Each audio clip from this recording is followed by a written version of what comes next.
Hey, what's going on, guys? It's Two-Shot here from TwoshotsGaming, and today's PC build.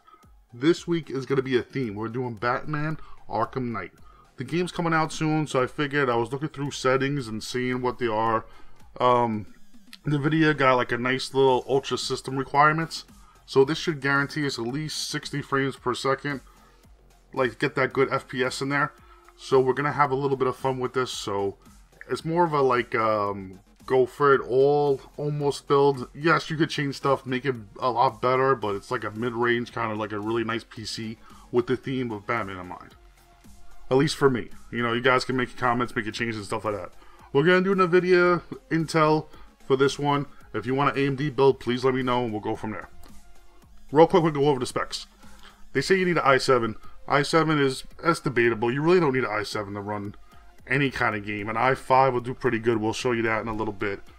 You need at least 8 gigs of RAM, which that's a no-brainer. Definitely 8 gigs of RAM. And it looks like they're saying for the video card you need a 980. So you have at least 4 gigs of memory on it. DirectX 11, which is normal. And other than that, it just kind of needs, you know, a broadband internet connection like, you know, everything else. So when they're saying 55 gigs of hard drive space, that's just like the size of the game. Everybody should be okay with that. So what we're going to do, we're going to go right into it and just talk a little bit about the parts and see what's going on. This is a little bit different this time. I know I usually use Part Picker. I'm going to use Amazon so you guys can see prices, and it's a lot bigger. So I figured I did it this way for you, so hopefully this works out a lot better. Alright, the first thing we're going to talk about, we're going to use Amazon this time. This is a little bit better. Also, I found out that I can do like an affiliate link for Amazon. So if you guys are interested in any of these parts, feel free to go down in the links below. It helps out the channel a lot. I heard this is really good to do. I got some advice from people, and they said I should do it like this instead of doing a PC part picker. So let me know what you guys think about it. You get to see nice bigger pictures, prices, and you have links that can help my channel out. And plus, guys, help you out, get good deals. First thing, we're talking about the i7-4790K. This is a really good processor. This is a step up from the one I got. I got the 4770K. That could work too if it's a little cheaper for you. But this is what we're going for this build. Just, it's a nice solid processor, nothing bad. You can go up to 4.4 gigahertz. If you overclock it, you can go even higher. On my 4770K, I get like 4.7 on mine. Alright, so the next thing I want to talk about really quick.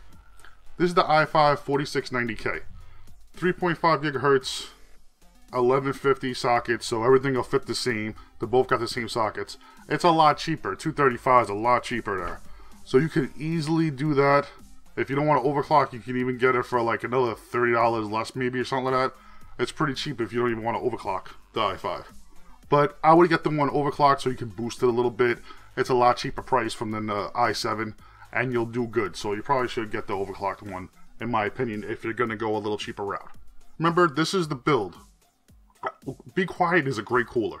You get good overclocks with it. It fits almost every socket out there, so you'll be fine with that. It's a nice black finish, nice quiet fans. I did that instead of liquid cool just to have that nice silent gaming, so you're going to be very, very quiet when you're gaming.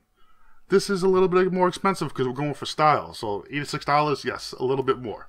So I thought of an alternative too. You can cut down some money almost in half.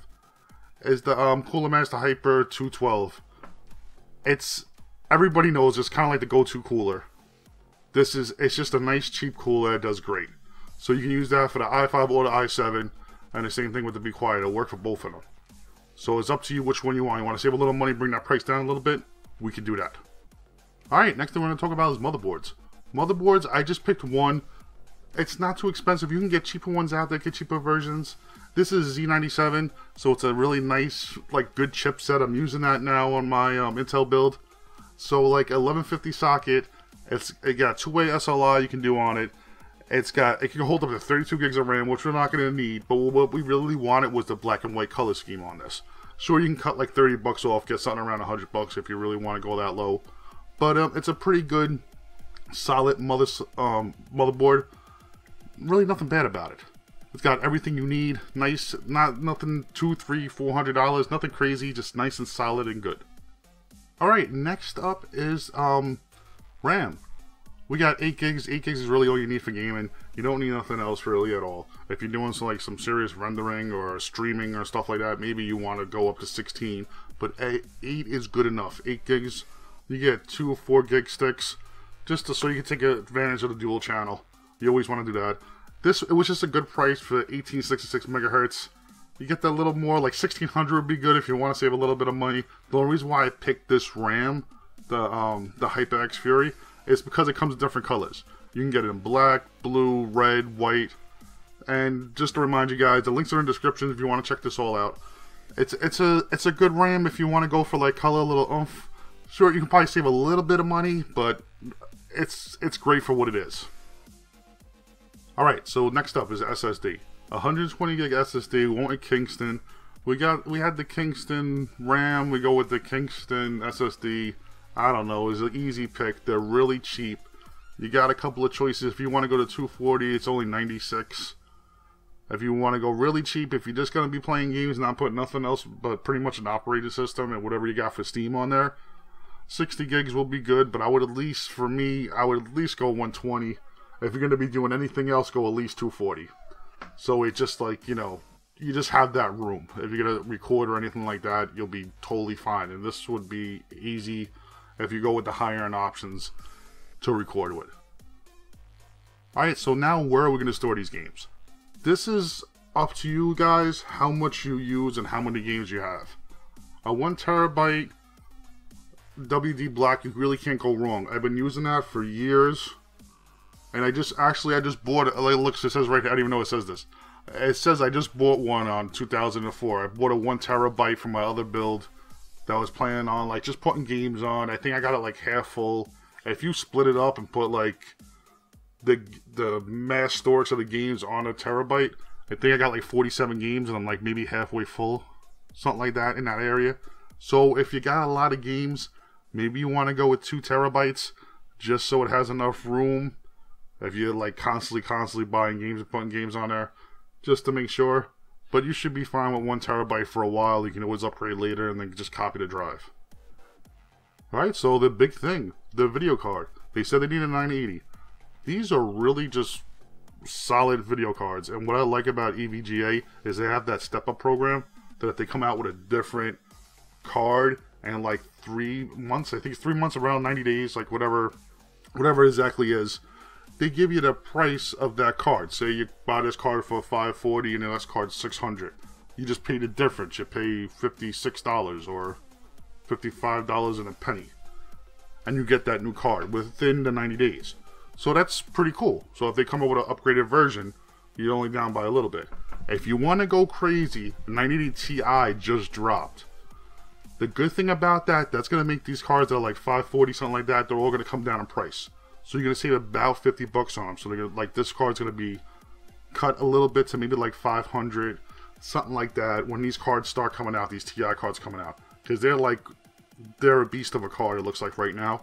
And we're going to see some pretty crazy cards coming out with these 980 Ti's. They're going to be good to look for. So if you want to kind of get that and you're not sure, you can get the 980 and step up later to it. You can always try that. But if you want to go a little more beast and have that future proof that everybody's always talking about, the 980 Ti is probably the best thing to do. It just came out, it's coming out in a few days, it's going to be all over the place. Alright, so when I look for cases, I wanted something with a nice big window so you can show the build off, and also that you have room for expandability later. The Corsair 750D is like a perfect case. It's not too much money. It came down in price a lot, if you can see it right there. The 750D is just a solid case, nice and all black, goes with the white and black theme that we're doing for the Batman theme and everything like that. It looks like you fit easily 3 cards in there, which you're probably, if you really want to push it, I would go with probably 2 cards. If you want to go crazy and even get that more of a boost. At the most, do 2 cards. 3 cards is really, like, if you're going for a 3-way configuration, you probably don't need to talk to me. You probably know exactly what you're doing by now. You're not just going to go on someone's opinion. You're going to know what you're doing if you're going like 2 or 3-way SLI. But it stays with that nice theme in there. So you can't go wrong. Another option, if you want to save a little money, cut a little money off. You cut about $20-something off. You go with the 450D. Everything will still fit in this case. It's going to be a little bit tighter. As you can see, you got some rooms for SSDs in the back, which is very nice. And it's just still a solid build. You can fit 2 cards in there and no problem.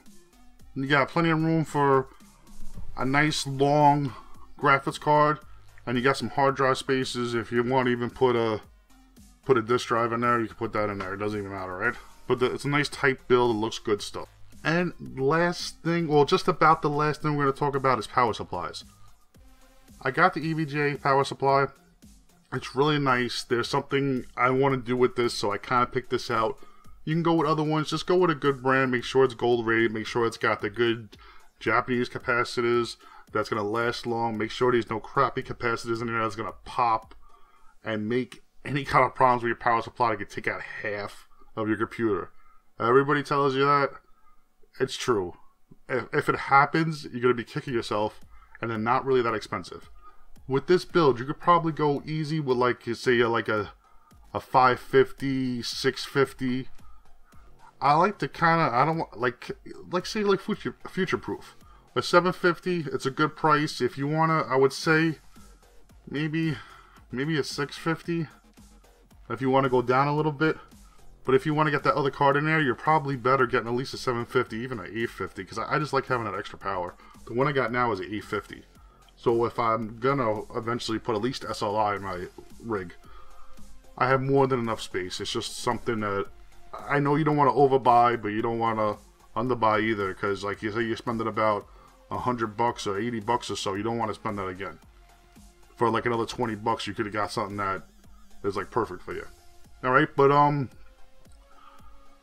with the Supernova, this is like the last thing, kind of like to finish the build and make it look perfect. If you notice that the wires, they're nice, they're black, they're pretty much sleeved as best as they can be, but to bring this build together, I wanted to do a little kit.